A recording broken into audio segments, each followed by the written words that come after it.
Hello guys, in today's video I will be showing you how to report any video on your account on Rednote.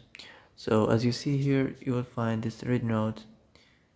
Click on it and for example choose any video you want, and here you will find this share icon. Click on it as you see, and here you will find this triangle, your report icon. Click on it, and here you will find the reasons why you wanna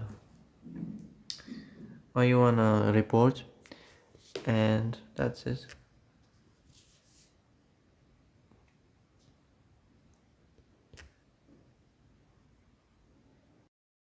So that's it for today's video. I hope this is the answer you've been looking for. And if you like this video, don't forget to like and subscribe, and see you in the next video.